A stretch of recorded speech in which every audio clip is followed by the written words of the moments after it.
દિલ્હીમાં આજે કોંગ્રેસ કાર્યકારી સમિતિની બેઠક મળશે। સંગઠનાત્મક વિધાનસભા ચૂંટણીઓ અંગે ચર્ચા થશે। કોંગ્રેસના નવા અધ્યક્ષના નામની ચર્ચા સંભવ છે। अजय यादव दिल्ली થી लाइव जोड़ाई गया है। अजय, बताइए कि क्या है पूरा मामला।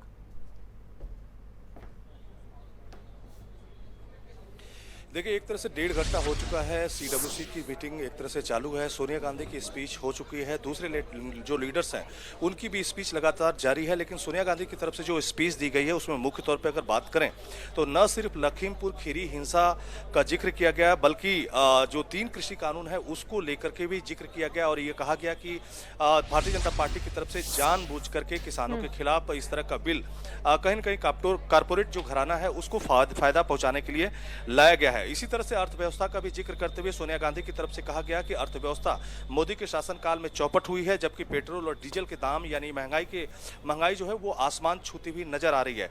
उन्होंने संगठन के चुनाव को लेकर भी चर्चा की और खास करके कहा कि उनके दिमाग में ये सारी बातें हैं, क्योंकि G23 जो कि कांग्रेस के दिग्गज नेताओं का या बुजुर्ग नेताओं का एक धड़ा है, जिसकी तरफ से बार बार कांग्रेस पार्टी में संगठन चुनावों को लेकर के हमेशा मांग की जाती रही है और यहां तक कि फ्री और फेयर या डेमोक्रेटिक कांग्रेस बनाने की बार बार वकालत की जाती रही है।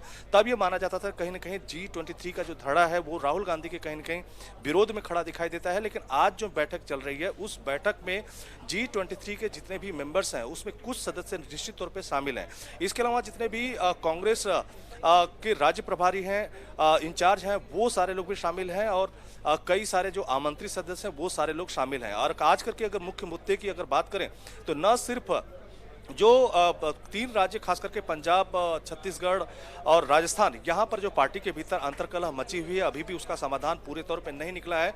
उन मुद्दों पे भी चर्चा होगी। साथ ही साथ 5 राज्यों में जो विधानसभा चुनाव होने वाले हैं उस पे भी चर्चा होगी और संगठन किस तरह से उसके चुनाव कराए जाए ताकि एक अस्थायी तौर पर जो पार्टी का अध्यक्ष है उसका भी चुनाव हो सके। ये सब सारी बातें पे भी चर्चा होने की पूरी संभावना है। लेकिन कांग्रेस पार्टी की तरफ से आज जो पूरी बैठक चल रही है उसमें एक इकोनॉमिकल प्रस्ताव आएगा, यानी देश में जो अर्थव्यवस्था की स्थिति है उस पे एक प्रस्ताव पेश किया जाएगा। इसके अलावा राजनीतिक प्रस्ताव भी पेश किया जाएगा, क्योंकि इस वक्त देश में कई सारी ऐसी घटनाएं हैं जिसमें कांग्रेस पार्टी एक बार फिर सक्रिय होती हुई दिखाई दे रही है।